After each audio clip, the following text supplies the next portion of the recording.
திரு அதிகை மனவாசகம் கடந்தார். அவர் அருளிய நூலை தான் படிக்க போகிறோம். எப்பவுமே ஒரு நூலை படிப்பதற்கு முன்பாக காப்பு செய்யுள் என்ற முறையில் விநாயகப் பெருமானை வணங்கி நூல் செய்வது மரபு. அந்த வகையில் நமக்கு உங்களுடைய புத்தகத்தில் 5வது பக்கம் காப்பு செய்யுள் அமையப்பெற்றிருக்கிறது. இது விநாயகப் பெருமானுக்குரிய வணக்கத்துக்குரிய பாடல். இந்த வணக்க பாடலில் அவர் ஏன் விநாயகரை வணங்கணும், நான் இன்ன காரணத்துக்காக விநாயகரை வணங்குகிறேன் என்று சொல்லி தனது வணக்கத்தை விநாயகப் பெருமானின் திருவடியை வணங்கி நூலை செய்ய தொடங்குகிறார். பார்த்துக்கொள்ளுங்க. பக்கம் எண் 5. வன்மை தரும் ஆகம நூல் வைத்த பொருள் வழுவா உண்மை விளக்கம் உரை செய்ய துன்மதம் சேர் அந்தி நிறத்து தந்தி முகத்து தொந்தி வயிற்று ஐங்கரனை பந்தம் அற புந்தியுள் வைப்பாம் சொல்கிறாரு. விநாயகப் பெருமானை என் அறிவுக்குள்ளே வச்சு நான் வணங்குறேன். ஏன் அப்படின்னு கேட்டால் இன்ன காரணத்திற்காக அப்படின்னு சொல்கிறார்.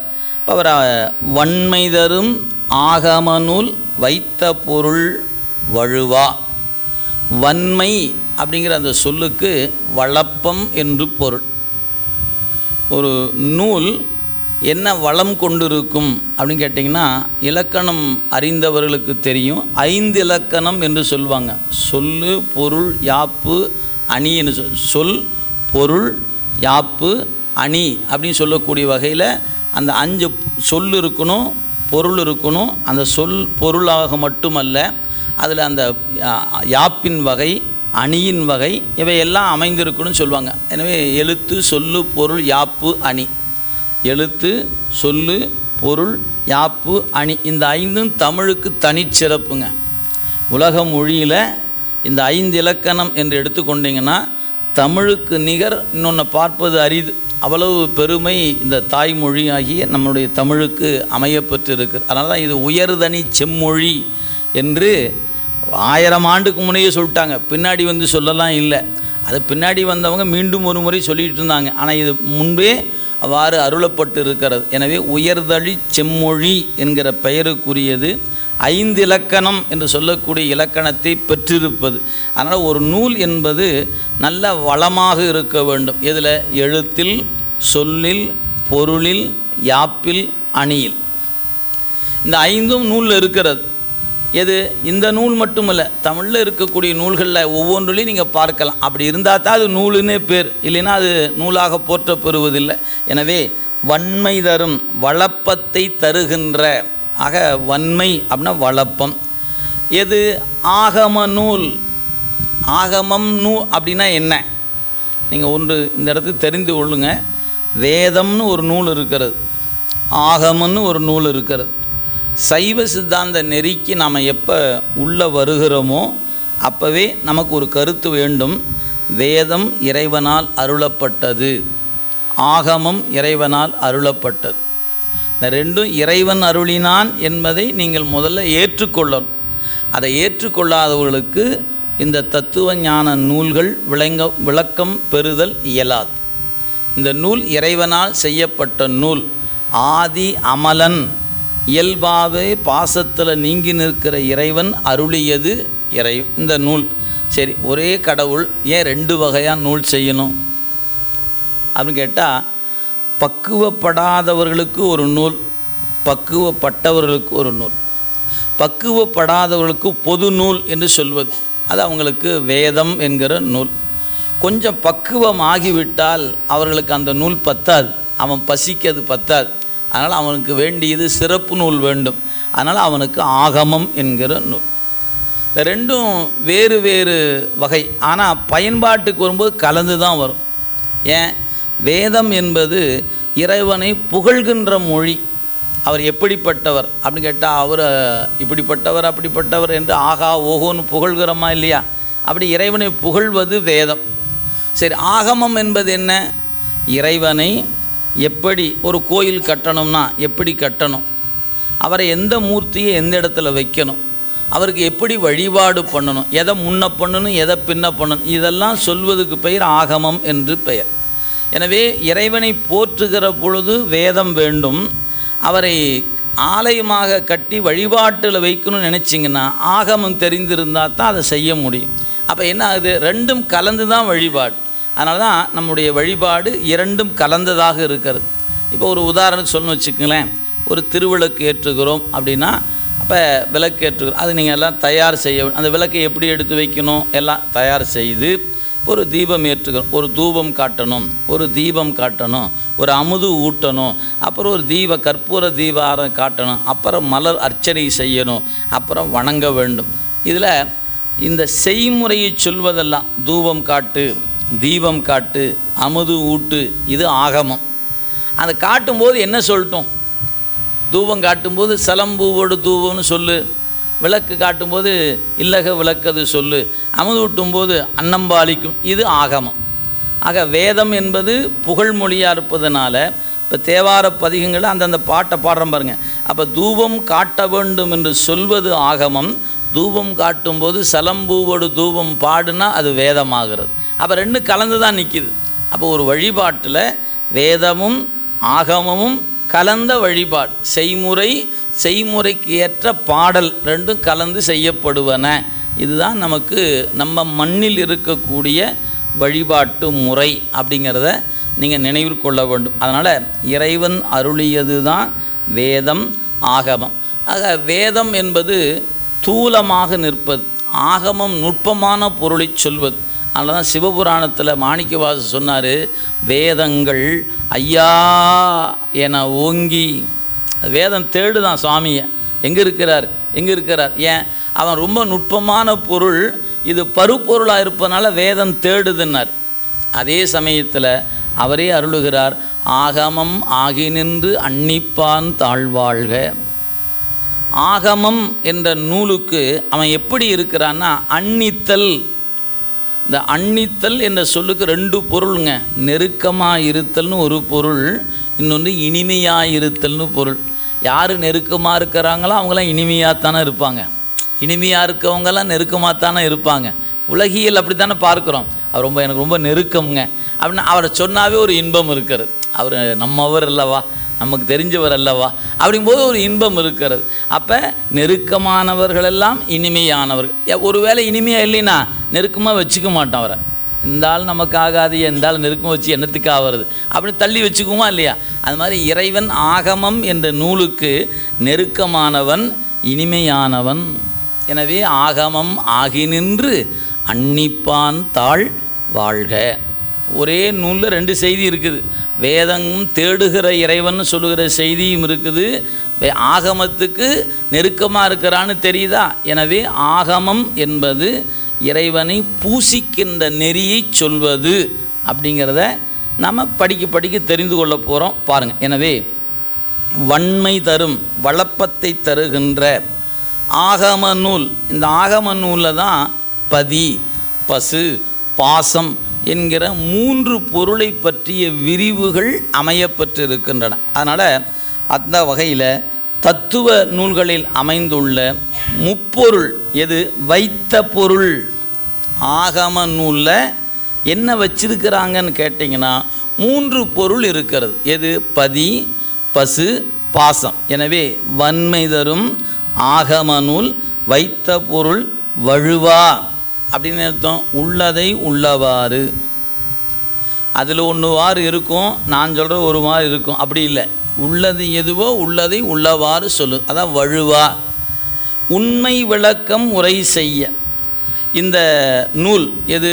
உண்மை விளக்கம் என்று சொல்லப்பெறுகிற இந்த நூலை விளக்கமாக எடுத்து சொல்வதற்காக நான் என்ன செய்து கொள்கிற? முதல்ல விநாயகப் பெருமானை வணங்கிக்கிறேன் அப்படின்னு எடுக்கிறார். அந்த விநாயகர் எப்படிப்பட்டவர்?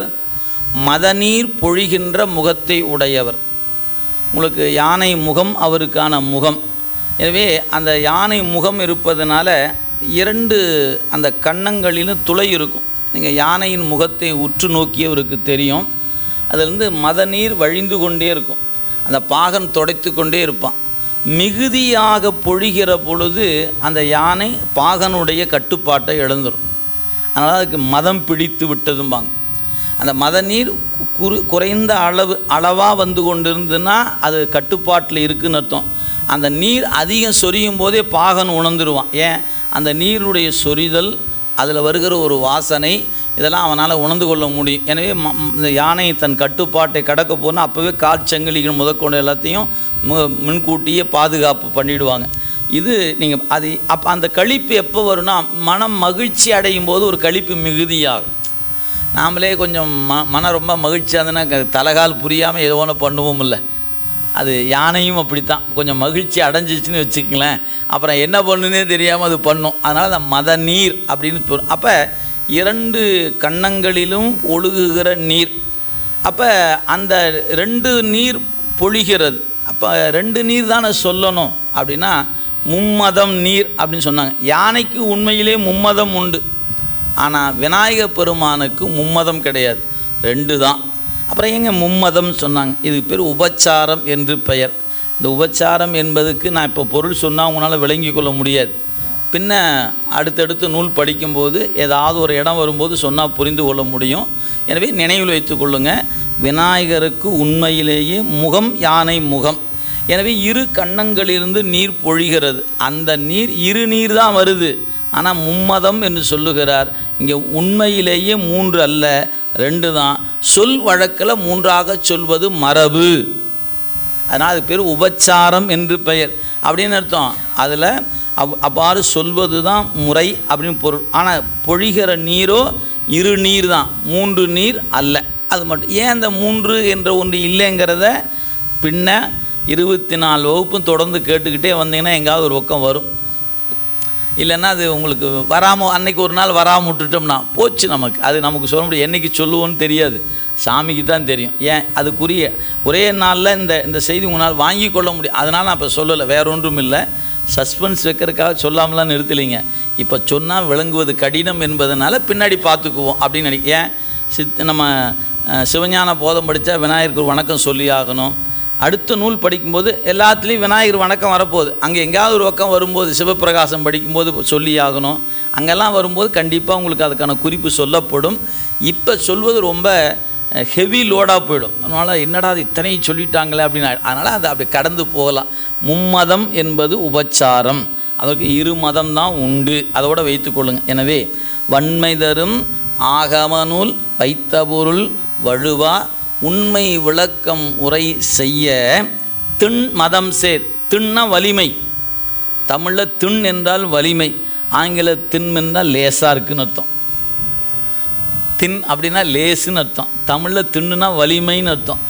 திண் மதம் சேர் அந்தி நிறத்து, மாலை நேரத்தில் காணப்படுகிற ஆகாயம் போல. மாலை நேரம் ஆகாயம் எப்படி இருக்கும்? சிவந்து இருக்கும். எனவே அந்தி நிறத்து. சரி, அவருடைய முகம் எப்படி இருக்குது? தந்தம் உடைய முகம். தந்தம் யானையினுடைய தந்தம். எனவே அந்தி நிறத்து தந்தி முகத்து. தந்தி என்பது தந்தத்தை குறிப்பது. எனவே அந்தி நிறத்து தந்தி முகத்து. சரி, அவர் வயிறு எப்படி இருக்கும்? பானை போன்ற வயிறு, தொந்தி வயிறு அப்படிம்போம். நம்ம சாதாரணமாக குழந்தைகளாக இருக்கும்போது படிச்சிருப்போம், குள்ளனே குண்டு வயிறனே அப்படின்னு படிச்சிருப்போம். அது விநாயகருக்கான வணக்கம் பார்க்கும்போது குள்ளனே குண்டு வயிறனே வெள்ளி கொம்பனே விநாயகனை தொழுவோம். சும்மா சாதாரண போகிற போக்கில் ஒரு பாட்டை படிச்சிருப்போம்.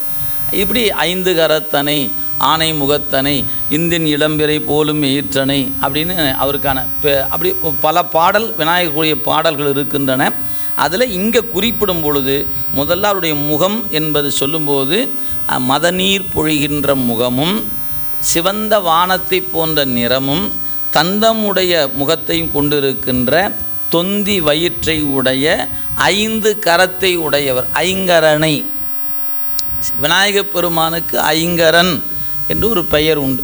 ஏன், 4 கரத்தோடு துதிக்கையை சேர்த்து 5 கரம். எனவே 5 கரம் அப்படிங்கிறனால ஐங்கரனை. பந்தமர புந்தியில் வைப்பா. இந்த சிவந்த வானம் போன்ற திருவேணியும் யானை முகத்தையும் தொந்தி வயிற்றையும் உடைய ஐங்கரனாகிய விநாயகப் பெருமானை நான் அறிவில் வச்சு வணங்குறேன். எதுக்காகன்னு கேட்டால் பந்தம் அறை. ஏன் பந்தமர வணங்கணும் அப்படின்னு கேட்டால் ஒரு குறிப்பு இதில் இருக்குது, ஆழமான குறிப்பு. இந்த பந்தம் என்ற சொல்லுக்கு பாசம் என்று பொருள். பந்தம்னா பாசம். இந்த பாசம் என்பன 3 பொருள். நம்ம கடந்த ஊரில் பார்த்தது போல் ஆணவம், கன்மம், மாயை 3ம் சேர்ந்து பாசம்னு பேர். எனவே பந்தம் அப்படின்னா பாசம் என்று பொருள். அந்த பாசம் பந்தம்னா கட்டுவதுன்னு பேர். பந்தப்படுத்துதல் அப்படிங்கிறோம். எதால் கட்டுக்கிறோம்? கயிற்றால் கட்டுக்கிறோம். கயிறுக்கு பேர் பாசம்னு பேர். அதனால தான் யமன் வரும்போது பாச கயிறை வீசுகிறான்னு சொல்லுமா இல்லையா? பாசம்னாவே போதும், இல்லைன்னா கயிறுன்னு சொன்னால் போதும். சொல்லும்போது பாசக்கயிறுன்னு சேர்த்து சொல்வது பழக்கம். சில விஷயங்கள் சொல்லலாம், அப்படி பழகி போச்சு. நடு சென்டரில் உட்காருப்பா அப்படிங்கிறமா இல்லையா? அப்போ நடுனா என்ன, சென்டர்னா என்ன? ரெண்டும் ஒன்று தான். நடு சென்டரில் உட்காருன்னு சொல்கிற மாதிரி பாசக்கயிறு. பாசம்னாலும் கயிறு தான். பாசம்ங்கிறது வடமொழி சொல், கயிறு தமிழ் சொல். அது மாதிரி நடு என்பது தமிழ், சென்டருங்கிறது ஆங்கிலமாக போச்சு. நடு சென்டரில் உட்காரு அப்படின்னு சொல்கிறது. இது நம்ம சொல் பழகி போச்சு. அது பழக்கம் வழக்கமாகி வழக்கம் பழக்கமாகி போச்சு. அதனால் ஒன்றும் பண்ண முடியாது. அது அப்படி தான் வரும். அப்படியே போகிற போக்கில் அது வந்துட்டு தான் இருக்குன்னு வச்சுக்கோங்க. அப்போ அந்த வகையில் பந்தம் அறை, பாசம் அறை. எதுக்குங்க பாசம் அறணும்? அது பாட்டு இருக்கட்டுமே அப்படின்னு கேட்டால், ஒரு நூலை செய்கிற ஆசிரியன் தான் அந்த இறைவன் அருளில் நின்று நூல் செய்தானா உள்ளதை உள்ளவாறு செய்யலாம். அவன் பாசத்தில் அழுந்துவானானால் அந்த உள்ளதை உள்ளவாறு சொல்வது அவனால் இயலாது. ஏன்? பாசம் அறிவை மயக்கும், அறிவை திரிவுறச் செய்யும். எனவே அறிவை முற்றிலுமாக மறைக்கும், அறிவை மயக்கும். அப்புறம் என்ன? ஒன்றை வேறொன்றாக நினைக்கக்கூடிய திரிவு செய்கிற வேலையும் செய்துடும். இதெல்லாம் பாசத்தினுடைய வேலை. இவை நாமெல்லாம் பாசக்காரர்கள் தானே. அதனால தான் நமக்கு என்ன இருக்குது? அவ்வப்போது மயக்கம் இருக்கிறது, திரிவு இருக்கிறது. இதெல்லாம் நமக்கு இருக்குது. ஏன்? பாசத்தில் அழுந்தி இருப்பதுனால. நம்ம பாசம் இல்லாமல் இருந்தால் எப்படி இருப்போம்? உள்ளதை உள்ளவாறு சொல்லக்கூடிய ஆளாக இருப்போம். நம்ம அப்படிலாம் இல்லை, பாசத்தில் தான் இருக்கிறோம். ரொம்ப பாசக்கார பசங்கப்பா அந்த பசங்க அப்படிங்கிற இடத்துல தான் நிற்கிறமே ஒழிய பாசம் இல்லாத ஆள் நாம் இல்லை. அதனால் நம்ம இது ஏன் சொல்லணும்னா, நம்முடைய அறிவு மயக்கத்துக்கு உட்பட்டது, திரிவுக்கு உட்பட்டது. மயக்கம் வேறு, திரிவு வேறு. எனவே மயக்கம், திரிவு, ஐயம் இதெல்லாம் இப்படி இதுக்குள்ளே மாறி மாறி கிடப்புது. எனவே பாச நிலையில் அகப்படுகிற உயிர்கள் உள்ளதை உள்ளவாறு எடுத்து சொல்லக்கூடிய ஆற்றலை அது பெறாது. அப்போ நான் என்ன பண்ணணும்? நான் உள்ளதை உள்ளவாறு சொல்லணும். அப்போ நான் விநாயகரை வேண்டுகிறேன், விநாயக பெருமானே எங்கிட்ட இருக்கிற பாசத்தை கொஞ்சம் தள்ளி வச்சு அல்லது என்கிட்டருந்து நீக்கி வச்சு எனக்கு நீ அருள வேண்டும். ஏன்? என்னுடைய மாணாக்கருக்கு நான் ஒரு நூல் செய்யணும், அவங்களுக்காக நீ எனக்கு உதவி பண்ணணும். எனவே பந்தமர புந்தியுள் வைப்பாம். எனவே பாசச்சார்பு நம்முடைய அறிவை மயக்குவது என்பதனால அவ்வாறு அருளுவது என்பது அருளாளர்கள் அவ்வாறு மனவாசகம் கடந்தார். அவர் அருளாளர் தான். ஏன் அப்படி சொல்லணும்? அவர் அப்படி சொன்னால் தான் நாம் அந்த மாதிரி நினச்சி நாமளும் நூலை ஏதாவது எழுதலாம்னு நினச்சோம்னா ஒரு வணக்கத்தை போட்டுட்டு எழுத ஆரம்பிப்போம். இல்லைன்னா என்ன பண்ணுவோம்? எங்கள் வாத்தியாரே விநாயகரை கும்பிடாமல் தான் நூல் செய்தார், நான் ஏயா விநாயகரை கும்பிடணும், நேராக வந்துடலாமேன்னு வந்துடுவோம். எனவே இவங்க வழி காட்டுகிற இடத்துல இருப்பதனால அவர்கள் வழி காட்டுகிறார்கள். விநாயகரை வணங்கி நம்ம நூல் செய்ய வேண்டும் அப்படிங்கிற முறையில் பந்தமர புந்தியுள் வைப்பாம் அப்படிங்கிறது. நீங்கள் இந்த அதாவது எப்பயும் நல்லா நினைவில் வைத்து கொள்ளுங்கள். இந்த சைவ சித்தாந்தத்தை மனப்பாடம் பண்ணணுங்கிறதெல்லாம் இல்லை. நீங்கள் அந்த சொல்லுகிற பொழுது சரியாக கவனமாக உள்வாங்கி கொண்டாலே அப்படியே இப்போ விநாயகர்னால் அப்படியே உங்களுக்குள்ள அப்படியே ஒரு வடிவம் வந்துடும். ஏன்? அந்த திரும்ப திரும்ப கேட்குறோம் பாருங்கள். கேட்கும்போது அந்த கவனமாக கேட்டாலே போதுமானது. இதுக்காக வீட்டில் போய் உட்காந்து திருப்பி விநாயகர் பாட்டு என்ன அப்படி மனப்பாடம் அதெல்லாம் வேண்டியதில்லை. திரும்ப கேட்கும்போதும் சரி கவனமாக கேட்டாலே உங்களுக்கு கருத்து உள்ளுக்குள்ளே பதிஞ்சிடும். அதனால தான் நமக்கு கேட்டல் என்பது ஒருமை உணர்வோடு கேட்கணும் அப்படின்னார். திருநெறிய தமிழ் வல்லவர் தொல்வினை தீர்தல் எளிதாமே. எப்போ? ஒரு நெறிய மனம் வைத்து உணர் ஞான சம்பந்தன். பாடுறவரே ஒரு நெறியில் நின்று பாடுறாரு. கேட்குற நாம் பல நெறியில் நின்று கேட்கக்கூடாது. நாம் ஒரு நெறியில் நின்று கேட்டால் தான் கேட்ட மாத்திரத்தில் பதியும். இல்லைன்னா என்னமோ சொல்கிறாரியா, ஏன் நம்ம மனசை இங்கே வச்சுக்கிட்டு பாடம் கேட்டால் சொல்கிறதெல்லாம் விளங்கி கொள்ள முடியும். மனசை வீட்டில் வச்சுட்டு இங்கே பாடம் கேட்டால் எப்படி இருக்கும்? பாடம் விளங்காது. நீங்கள் இங்கே தான் இருப்பீங்க, பாட்டு உள்ளுக்குள்ளே போய் இறங்காது. அது உள்ளே போகணும்னா நான் சும்மா இந்த நூல் செய்கிற ஆசிரியர் என்ன நினைக்கிறாரு, விநாயக பெருமானே இந்த நூலை நான் செய்யணும், நல்லபடியாக நான் செய்து கொடுக்குறதுக்கு எனக்கு அருள் செய்யணும்னு கேட்குறாரு இல்லையா? அது மாதிரி தான் நீங்கள் ஒரு அருள் நூலை படிக்க தொடங்கும்போது எப்பயுமே ஒரு நினைவில் வைத்து கொள்ளுங்கள். இப்போ உதாரணத்துக்கு அப்படி திருநாவுக்கரசு தேவாரம் எடுக்கணும்னு வச்சுங்க, கையில் இன்றைக்கி படிக்கலான்னு ஆசையாக இருந்துச்சு. அப்படி கையில் எடுத்தோம்னா முதல்ல திருநாவுக்கரசரை வணங்கணும். சுவாமி நீங்கள் அருள் இந்த நூலை படிக்கணும். நான் படிக்கும்போதெல்லாம் எனக்கு தூக்கமாக வருது, புத்தகத்தை எடுத்தாவே தூக்கம் வருது. அதனால் உங்கள் கருணை இந்த நூலை படிக்கிறதுக்கு எனக்கு உதவி செய்யணும். அப்படி நாவுக்கரசரை வணங்கிட்டு அவரை பற்றி உங்களுக்கு ஏதாவது பாட்டு தெரிஞ்சால் அந்த பாட்டை சொல்லுங்கள். இல்லையா, ஆழிமிசை கல்மிதப்பில் அணைந்த பிரான் அடி போற்றி ஒத்த வரி சொல்லுங்கள். இப்போ சொல்லிட்டு எடுத்து படித்து பாருங்கள், புரியாத பாட்டெல்லாம் புரியும். இதுதான் நூல் அறிவில் விளங்குவதற்கு நான் என்ன பண்ணணும். நான் பல முறை படிக்கிறேனுங்க, புரியவே மாட்டேங்குதுன்னு அர்த்தம். நீங்கள் நம்ம புத்தகம் தானே, இது ஆனந்தம் குமுதம் ஜீவநீர் விகட அந்த புத்தகம் படிக்கிற மாதிரி நினச்சி படித்தா விளங்காது. இது அருள் நூல். முதல்ல நூலை வணங்கணும், அதுக்கப்புறம் நூலாசிரியரை வணங்கணும். நூலையும் நூலாசிரியரை வணங்கி படித்து பாருங்கள், விளங்காத நூலே இல்லை, எல்லா நூலும் விளங்கும். ஏன்னா அந்த ஒரு அறிவு வந்துங்க, இது ஒரு மிகப்பெரிய ஒரு அறிவு கடல் இந்த நூல்கள்.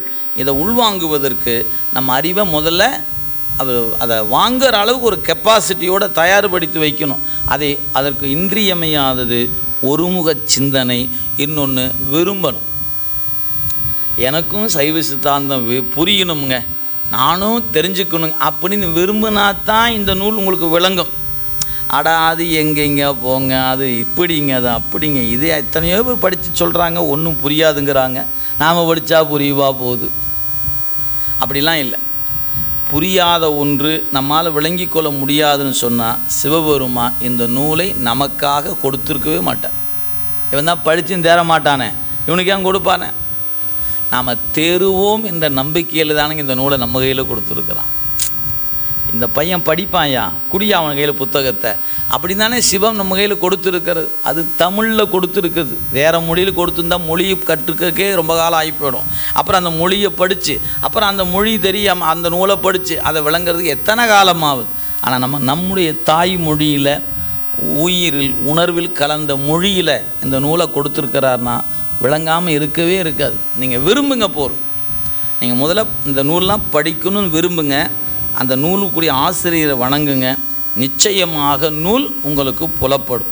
எனவே வன்மை தரும் ஆகம நூல் வைத்த பொருள் வழுவா உண்மை விளக்கம் உரை செய்ய திண்மதம் சேர் அந்தி நிறத்து தந்தி முகத்து தொந்தி வயிற்று. யாப்பு எப்படி பாருங்கள், அந்தி நிறத்து தந்தி முகத்து தொந்தி வயிற்று ஐங்கரனை பந்தமர புந்தியில் வைப்பான். 2 தடவை படித்தா மனப்பாடம் ஆகிடும். நீ வீட்டில் போய் படிக்க வேண்டியலாம் இல்லை, அவ்வளோதான். அப்படியே பார்த்து விநாயகர், இப்போ விநாயகர்னால் நமக்கு இதுக்கு பேர் தாங்க தியானம். சுக்லாம்பரதரம் சசிவரணம் சதுர்புஜம் அப்படின்னாங்களே, 4 தோல் உடையவர், வெண்மையான தந்தத்தை உடையவர், இது வடமொழியில் இருக்குது. அப்போ அந்த ஒரு அதுக்கு பேர் தியான ஸ்லோகம்னு சொல்லுவாங்க. ஒரு ஸ்லோகத்தை படித்தா அதில் என்னெல்லாம் இருக்குது அதை நீங்கள் அப்படியே உங்கள் கருத்தில் கொண்டு வந்தீங்கன்னா அந்த வடிவம் உங்கள் மனதுக்குள்ளே வந்துடணும். தோருடைய செவியன், இப்போ சிவபெருமான் அப்படியே காது தெரியணும், தோடு தெரியணும், விடையேறி இடப வாகனம் தெரியணும். அப்படி படித்தா நீங்கள் கருத்தூண்டி படிக்கிறீங்கன்னு அர்த்தம். சும்மா தேவான தோருடைய செவியன் விடையேறி ஒரு தூ அதில் என்ன தெரிஞ்ச தோருடைய செவியன்னா பெருமானுடைய செவி, அவருடைய முகம், அதில் செவி வந்தாச்சு. தோருடைய செவியன் விடையேறி வெள்ளை விடை ஓர் தூவென் மதிசூடி காடுடைய சுடலை பொடி பூசி என் உள்ளம் கவர் கள்வன். இப்போ அவரை பற்றி சில அடையாளம் சொல்லியாச்சு.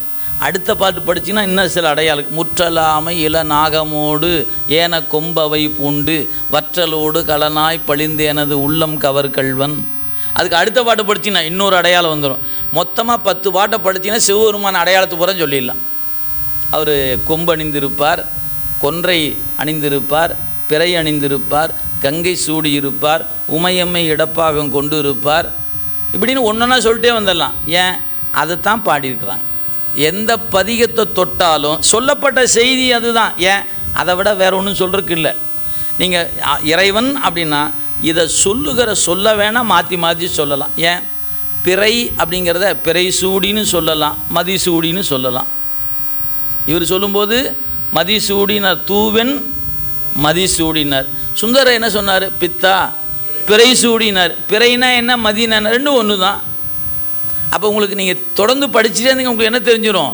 அப்போ பிறை என்பதை மதி என்றும் சொல்லலாம். தெரிஞ்சுக்கிட்டோமா இல்லையா? இது எந்த பள்ளிக்கூடத்தில் போய் படிக்க போகிறோம்? ஒன்றும் வேண்டியில்லை, தேவாரம் படித்தா தெரிஞ்சுக்கலாம். ஏன்? கருத்தொன்றி படிக்கணும், அவ்வளோதான். அப்படி ஒரு அவரை பற்றி சில அடையாளம் இருக்குது.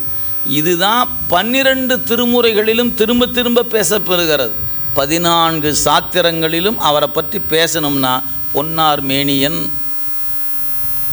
இதை விட வேறு இந்த பொன்னார் மேனியன்கிற வேறு வகையாக நான் சொல்லலாம். அந்த பொன் என்பதுக்கு பதிலாக வேறு சொல்லி வேறு வகையாக சொல்லலாம். அதான் காவாய் கனகத்திரளேன்னாரு. கனகம்னாலும் பொண்ணுனாலும் ஒன்று தான். அப்போ அந்த இதுதான் அடிப்படை. இது தெரிஞ்சுக்கிட்டால் நம்ம ஒருவாறு தேவார பதிகங்களை நம்ம உள்வாங்கி கொள்ள முடியும் என்பதை நினைவில் கொள்ளுங்க. ஆக ஐங்கர பெருமானை ஆசிரியர் வணங்கி நூலை தொடங்குகிறார். நாமும் ஐங்கர பெருமானை இந்த நேரத்தில் வணங்கி கொண்டு நூலுக்குள்ளே போகணும். இந்த நூலில் இப்போ ஒருவாறு அந்த செய்திகளை பார்த்துட்டோம். இந்த கடைசி பத்தி பாருங்கள். இந்த 5வது பக்கத்தில் கடைசி பத்தி அதை மட்டும் பாருங்கள். ஒரு குறிப்பு ஆசிரியர் தந்திருக்கிறார். அதாவது நம்முடைய பேராசிரியர் சென்னியப்பனார் ஐயா அவர்கள் ஒரு குறிப்பு தராங்க. பாருங்கள், புந்தி அப்படின்னு அந்த பத்தி தொடங்குது. புந்தினா மனம், உள்ளம் என்று பொருள். உள்ளத்தில் வைத்து வழிபடுவோம். விநாயகப் பெருமானை எங்கே வச்சு வழிபாடு செய்வது? உள்ளத்தில் வச்சு வணங்கு அப்படின்னு சொல்லிட்டார். சரி, இப்பாடலில் ஒற்றெழுத்துக்கள் நீக்கி இந்த செய்யுள் 4 வரி அதில் புள்ளி வைத்த எழுத்துக்களை நீக்கி எண்ணி பார்த்தீங்கன்னா 53 எழுத்து இருக்குது. இந்த நூல் 53 பாடலை உடையது. இது உரையாசிரியர் உரை நயம் என்று பொருள். இந்த மாதிரி சில குறிப்புகள் அந்த நூலை படித்து தோய்ந்து போகிறாங்க பாருங்கள். அவங்க அறிவுக்கு அது எட்டும், நம்ம அறிவுக்கு எட்டுறது கடினம். எட்டியவங்க சொல்லும்போது நம்ம பிடிச்சிக்க வேண்டியதுதான் வேலை. சிவபுராணம் எல்லாருக்கும் தெரிந்த ஒன்று. திருவாசக பாடலுடைய எண்ணிக்கை 658. இது எப்படி சார் நினைவில் கொள்வது அப்படின்னா, வாழ்க 6, வெல்க 5, போற்றி 8, எனவே 658 பாட்டு. மாணிக்கவாசர் அப்படி நினச்சா பாடினார்? இல்லை, படித்தவங்க அதை கண்டுபிடிச்சிக்கிட்டாங்க. இவர் என்னையா அப்படி பாடியிருக்கிறாரு, 6, 5, 8 என்னவா இருக்கும், 6, 5 என்னவா இருக்கும் அப்படின்னு பார்த்துங்க. மொத்த பாட்டே 658 தான். அப்போ நான் 658 பாடுற போகிறேன்னு சொல்லியா தொடங்கினார்? இல்லை, ஆனால் பாட்டில் அப்படி அமைந்திருக்கிறது. மெய்யே உன் பொன்னடிகள் கண்டு இன்று வீடுற்றேன். சிவபுராணத்தில் 32வது வரி. ஏன் அப்படி சொல்லணும்? 32 ஆண்டுகள் தான் இந்த மண்ணில் வாழ்ந்தார் மணிவாசக பெருமான். இதெல்லாம் தானாக அமைந்தது. இதெல்லாம் பின்வந்தவர்கள் அவங்க பூசை பண்ணி இறைவனை விரும்பி அவரை விரும்பி நின்ற போது அவங்க அறிவுக்குள்ளே சிவம் சொன்னது. நீங்கள் அந்த நூலுக்குள்ளேயே கிடக்கும்போது அவங்களும் அது சாமி உணர்த்துவாருங்க. அப்படி உணர்த்தியதைத்தான் உரை செய்கிற பெருமக்கள் அந்த உரையில். அதனால் ஒவ்வொரு உரையாசிரியரும் ஒவ்வொரு வகையாக எழுதியிருப்பாங்க. சிவஞான சித்தியாருக்கு 6 பேர் உரை எழுதியிருக்காங்க. 60 உரைன்னு பேர். சிவஞான சித்தியார் நூல் ஒன்று தான், அருளியர் உமா நம்முடைய அருணந்து சிவம். ஆனால் அதுக்கு எழுதினவங்க 6 பேர் எழுதியிருக்காங்க. அது பழமையான உரை 60 உரைன்னு. அதில் 2 உரை ரொம்ப மேலாக பேச 20 உரை. 60 உரைன்னு ஒன்று இருக்குது. அதில் ஃபில்டர் பண்ணி எடுத்திங்கன்னா 2 இருக்குது. 20 உரைன்னு பேர். ஒன்று சிவஞான முனிவர் உரை, இன்னொரு தேசிகர் சுப்பிரமணிய தேசிகர்னு ஒருத்தர், அவருடைய உரை.